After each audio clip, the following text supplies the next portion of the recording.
Mangalayatan university का अपना radio station radio Narad 90.4 FM, जन जन की मंगलवाणी।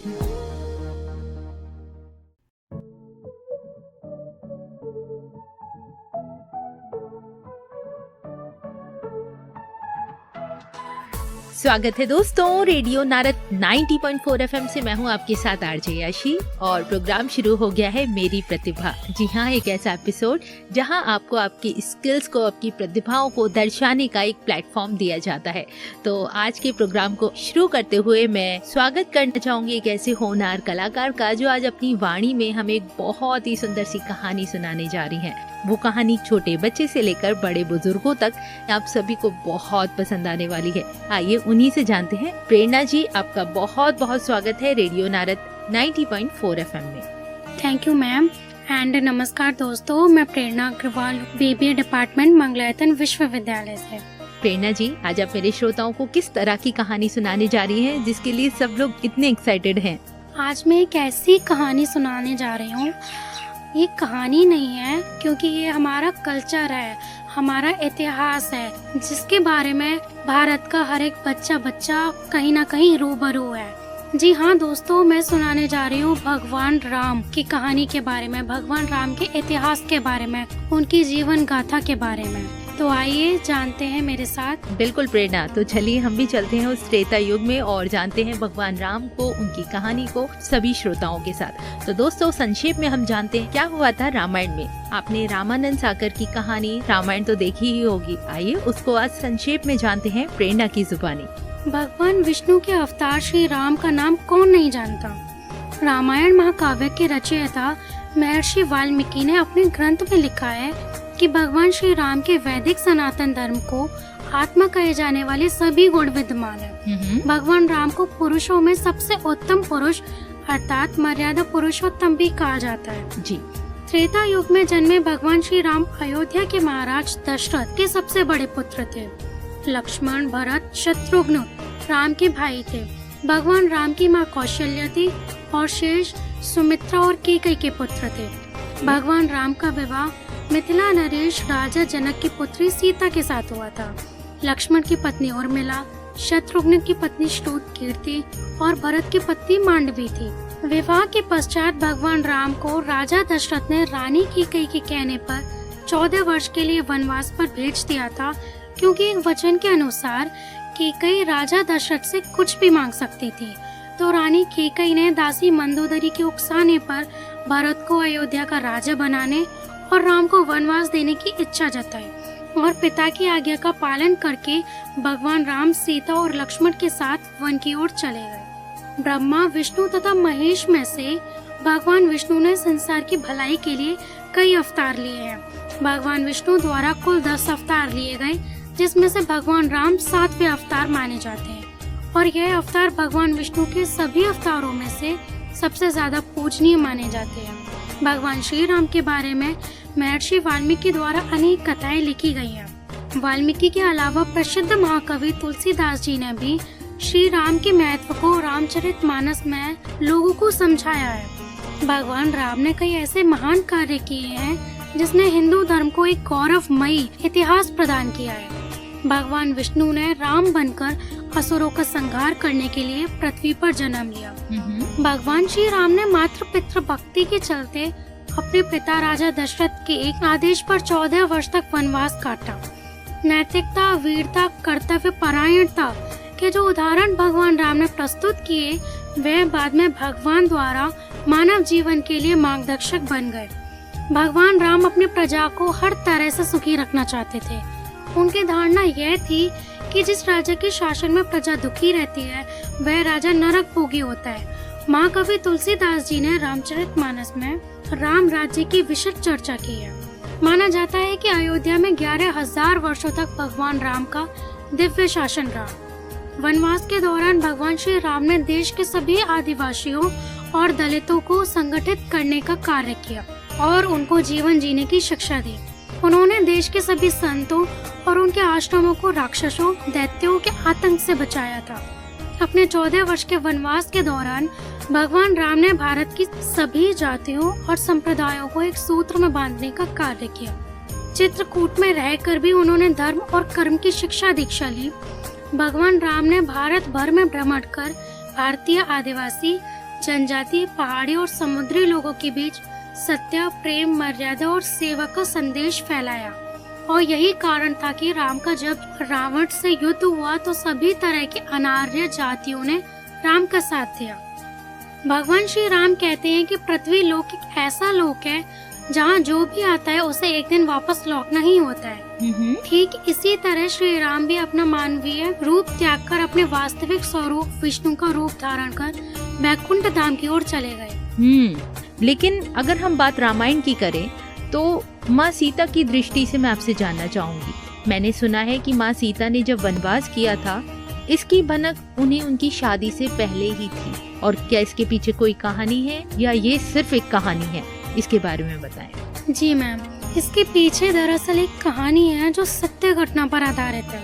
वनवास से लौटने के बाद एक धोबी के कहने पर सीता को राम से अलग रहना पड़ा था। क्या आपको पता है कि ये सब एक तोते की वजह से हुआ था, जिसने सीता को अपने पति का वियोग झेलने का श्राप दिया था? क्या ऐसा भी कुछ हुआ था? जी मैम, सीता जब छोटी थी तब अपनी सखियों के साथ बाग में खेल रही थी। तभी उनकी नजर एक तोते की जोड़ी पर पड़ी। दोनों आपस में कुछ बातें कर रहे थे। सीता जाकर उनकी बातें चुपके से सुनने लगी।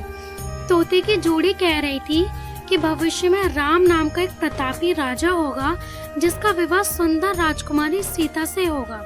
जब सीता ने उनसे पूछा कि ये सब उन्हें किसने बताया, तो तोता ने कहा कि उन्होंने महर्षि वाल्मीकि के मुंह से यह बातें सुनी। वे अपने आश्रम में शिष्यों को ये बातें बता रहे थे। तब सीता ने कहा कि जिस राजकुमारी की वे बात कर रहे हैं वो मैं हूँ। यह सुनकर तोते घबरा गए। उन्होंने कहा कि हम उड़कर कहीं दूर जा रहे हैं और कभी यहाँ नहीं आएंगे।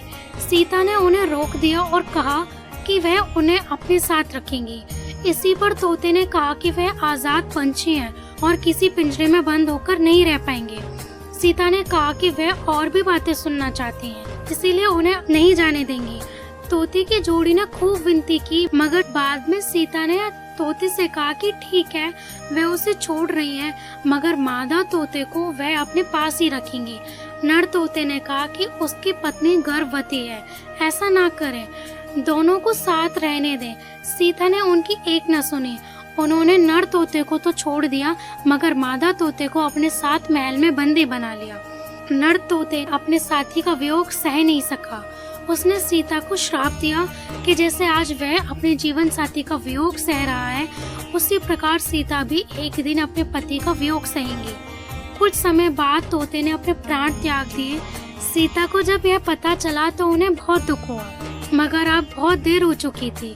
कहते हैं कि इसी श्राप के कारण सीता को अपने पति श्री राम से दूर जाकर महर्षि वाल्मीकि के आश्रम में रहना पड़ा।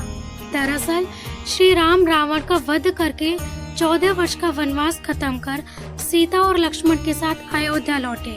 उसके बाद कुछ लोग सीता की पवित्रता पर सवाल उठाने लगे। एक धोबी ने भरी सभा में सीता की निंदा की। इसी के बाद श्री राम ने प्रजा को ध्यान में रखते हुए अपनी पत्नी सीता को महल से बाहर निकालकर जंगल में रहने का आदेश दिया। उस समय सीता गर्भवती थी। उन्होंने वाल्मीकि के आश्रम में ही अपने पुत्रों लव और कुश को जन्म दिया। कहते हैं कि जिस धोबी के कहने पर श्री राम को अपनी पत्नी को छोड़ना पड़ा, वो पिछले जन्म में वही तोता था जिसने सीता को श्राप दिया था।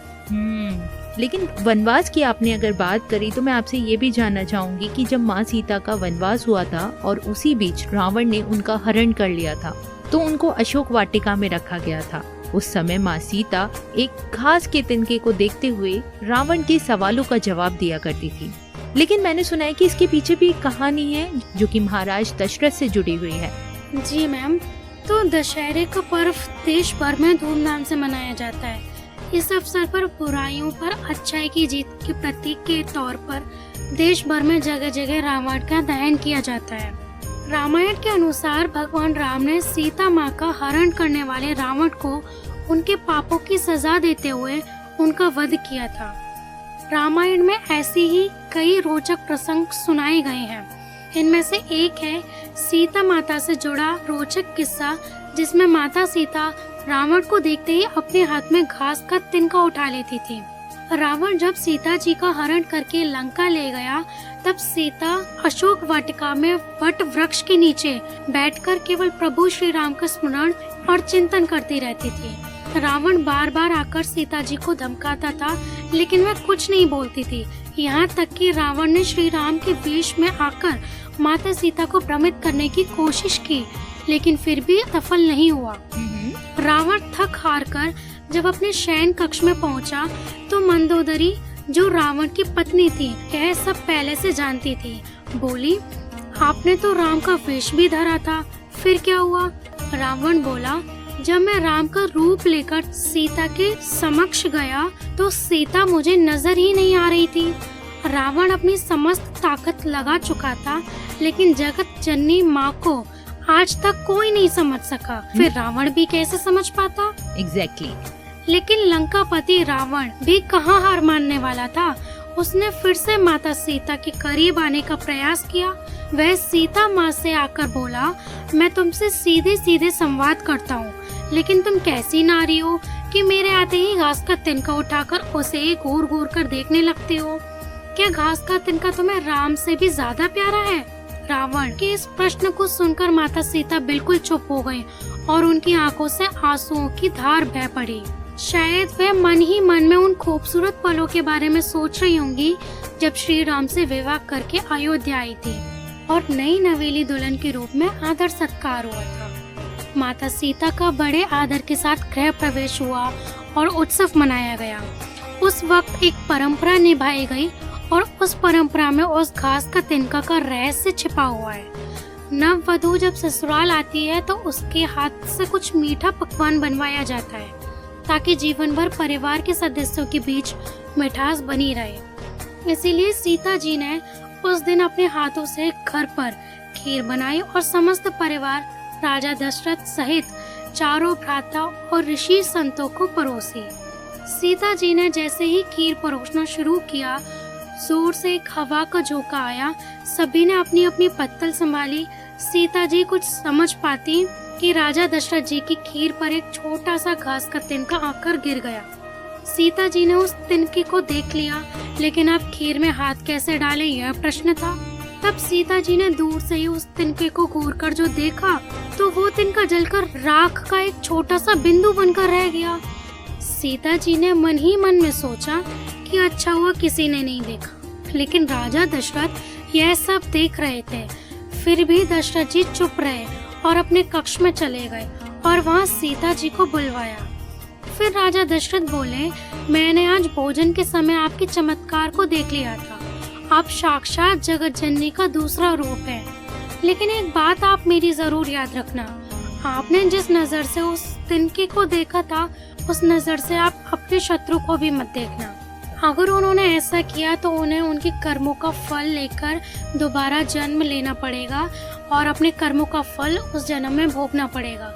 इसी वजह से उन्होंने अपने पिता समान राजा दशरथ जी की आज्ञा का प्रेम पूर्वक पालन किया।